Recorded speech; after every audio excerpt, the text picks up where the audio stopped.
morning, everyone. How are you guys doing? Fancy seeing you there. Today, it's gonna be a lot of drone action.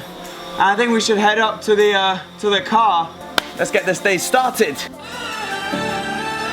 Lads, it is so hot today. I haven't driven the Twizy in a while. Maybe we should do that soon. And the Megane. I've been driving it a lot because I love it, but I haven't filmed it much. Anywho, today, Lotus, you know what this means.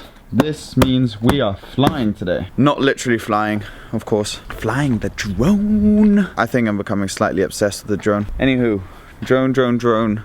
What else is happening? Yes, we're going to go see a friend. We're going to a friend's house. We're going to go swimming, basically, in his pool.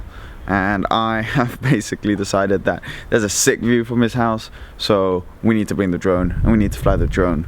So let's get in the car, drive over there, and get some drone shots. This car needs a serious clean. Look at all of this random stuff that's just around. I mean, there's receipts down there, there's parking tickets, there's an old Smarties thing, bottled water, more packets over there.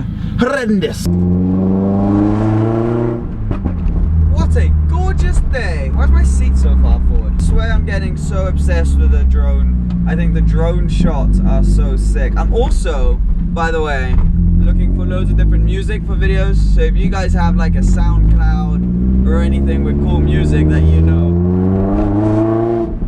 just comment down below and I will be using that music app for future videos. Not a big fan of traffic. If you're wondering, friend's place where we're going is in a place called Ez, which is absolutely beautiful.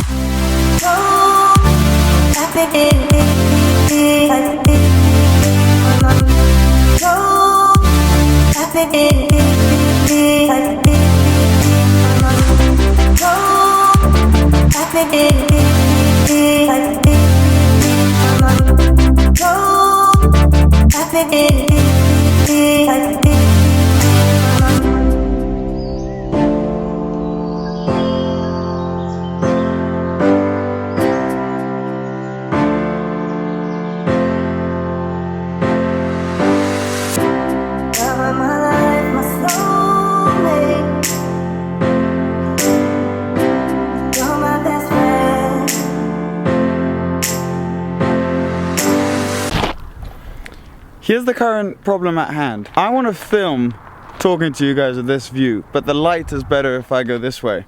But that's just rock, and that's sea. So you may have to deal with the slightly not so good light and put up with that view. Is that a cool angle? Does that work? Yeah, that'll do. Right, lads, just finished filming at my mate's house, as you guys saw, with the drone, which was sick. That was fun. That was really good fun. The drone is awesome. I might even fly it here. This is where I flew it with Paul when we did the whole like gear video. I want to talk to you guys about something because I get asked it a lot. I get a lot of people who ask me, you know, I want to have a YouTube channel. How do I build a YouTube channel up in sort of the car industry to be able to have a certain amount of followers and make it into a job effectively? So make it so that you get enough views or have enough subscribers to be able to make a tiny bit of money out of it. Now I figured rather than answer you all one by one, why not do an explanation type thing? I don't think I have that big of a following. There are a ton of YouTubers who have a way bigger following. I'm a very small fish in the big picture of things, but I've learned a few things along the way, so I figured maybe I could share with you some of the things that I know, some of the stuff that I've learned. Number one thing that I've learned by doing YouTube in the car world is that you need to have access to cool cars. That's duh. If you don't have access to cool cars, you're not gonna be able to make videos with interesting cars, and what people want to see are really interesting cars. So you need to be able to have contacts at a dealership or have friends that have cool cars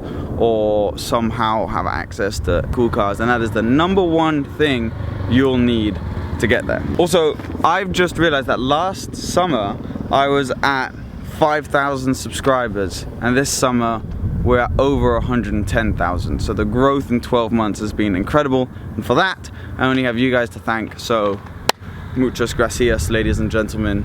It has been a sick 12 months. This is how these are a few things that I've used to get to that figure of 100 and something thousand subscribers. So cool cars is definitely essential.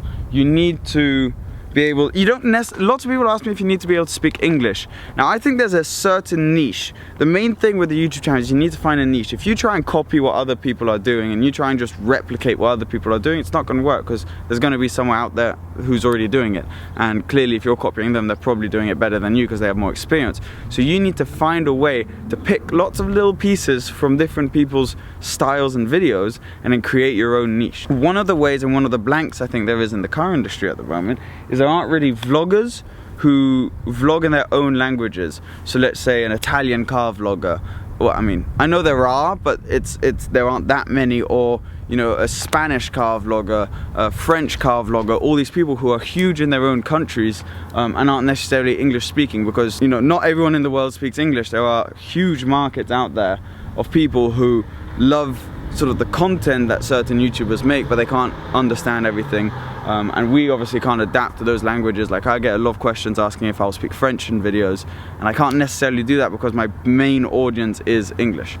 So I think if you speak a certain language and you can start a car YouTube channel in that language, make it vlogging one, not just car spotting. That'd be dope. Another thing that is pretty important to remember, and I know I'm not one to speak about this because I'm obsessed with camera gear right now, is you can have just a simple camera. You don't need to spend a shit ton on camera gear to be able to get like these insane videos. If you are good at editing and you're good at sort of bringing people along on the adventure and showing people, look, this is what the adventure is like, and telling the story and doing all that stuff, then you're golden. You can just have a little handy cam or a little point and shoot camera, and as long as your content's interesting and you're making it interesting to watch, then you're golden. You don't need to have drones and all this stuff. I mean, it's an added bonus if you can, and if you love it, go for it, obviously, if you can, but it's not a necessity. You don't need to have your own really cool car.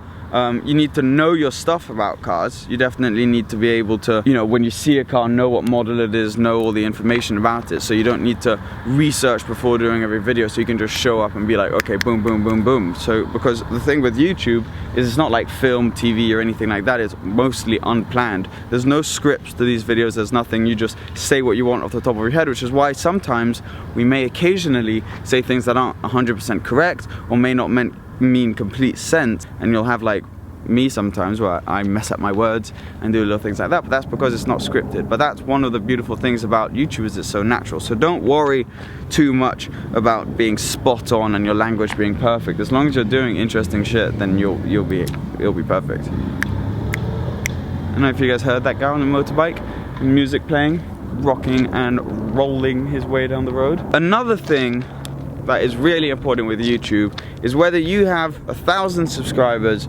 or 1,000,000 subscribers. I believe you just need to, don't let it get to your head, and just be enthusiastic about what you're doing, how you're doing it, and don't change your style necessarily. Whoa, wait a second. I've just noticed, look at this set of keys right there. Should we go find, probably for this thing, but that could be, who knows what that could be for. I'm in the middle of like a forest effectively. The Lotus is parked right there. But what could those be for? Anywho, yeah, remain yourself, remain natural, no matter how many subscribers you end up getting. Just sort of stay the way you are, and don't really let it all get to your head. Second of all, why second of all? Why am I saying second of all when we're clearly on point like 7 or 8? And I'm just improvising this as we go.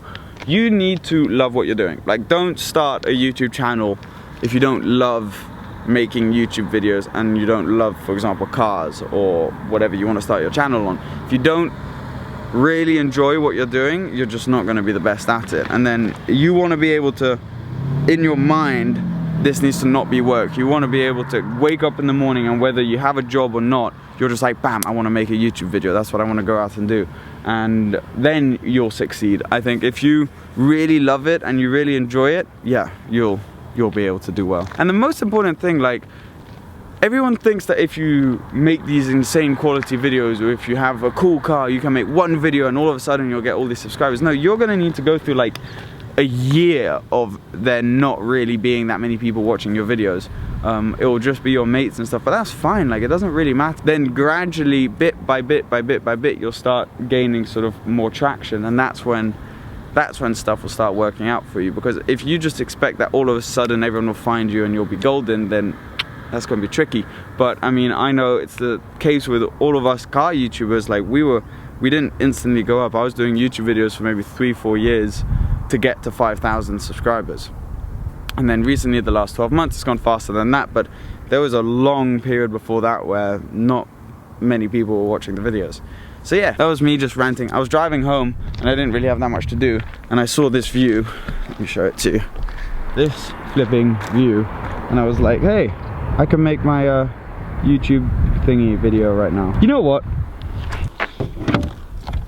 It would be rude not to. Oh, here's another thing I hadn't thought of during my YouTube chat. You need to be prepared to spend a fair amount of time alone if you're going to be a YouTuber, because all your other mates are going to be working their usual jobs or studying and doing stuff like that, and you're doing something completely different. So you need to be ready for that. It can get lonely sometimes. I think this is basically ready to rock and roll.